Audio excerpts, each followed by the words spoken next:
నిన్న గురువారం రోజు నేను ఇక్కడికి వచ్చి ఉన్నాను అభిషేకం దాని గురించి. అయితే నాకు ఆ రోజు వచ్చినప్పటి నుంచి కొంచెం బాగాలేకుండా ఉండింది. ఇంటికి వెళ్ళాను. నేను ఇంటికి వెళ్ళిన తర్వాత కూడా ఆ రోజు కొంచెం చీకటిమయంగా కొంచెం చూసినా నేను. అయినప్పటికీ నేను భయపడకుండా జగ్గకుండా ప్రార్థన చేసుకుంటూనే ఉన్నాను. మరుసటి రోజు పొద్దున నాకు డ్యూటీకి వెళ్ళిన తర్వాత తెలియని నాలో గుండె దడ, భయము, వెళ్ళంతా నొప్పులు ఎట్లా అయిపోతుందో నాకే అర్థం కావడం లేదనమాట. చాలా శోధించింది నన్ను. చాలా భయంకరమైన స్థితిలో ఉన్నాను. అయినప్పటికీ నేను ప్రేరాయణ నా దగ్గర హాస్పిటల్ కూడా ఉంటుంది. ప్రేరాయణ తీసుకొని పూసుకున్నాను మొత్తము. అయినా నాకు తగ్గలేదు. నైట్ సాయంత్రం ఇంటికి వచ్చిన తర్వాత 7 గంటలప్పుడు నేను చెప్పాను ఆంటీకి, అంటే నాకు ఏందో బాగలేదు, అంతా లోపల భయపడుతున్నాను, దడ ఉంది, ఇట్లా చాలా బాగాలేదు అంటే, నొప్పులు ఉన్నాయంటే నాకు అర్ధరాత్రి ఇట్లా చూపించినాడు కన్నీడే నేను చూశాను అంటే అని కూడా చెప్పాను.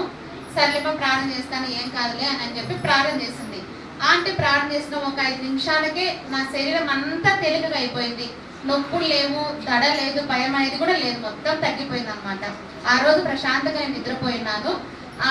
ఆ యొక్క సాతాను నుంచి నాకు విడుదల కలిగించిన దేవాది దేవుడికి స్తోత్రం చెల్లిస్తున్నాను. ప్రార్థించిన ఆంటీకి వేలాది వందనములు చెల్లిస్తున్నాను. ఈ కొద్దిపాటి సాక్షిని దేవుడు దీవించి ఆశీర్వదించుగాక.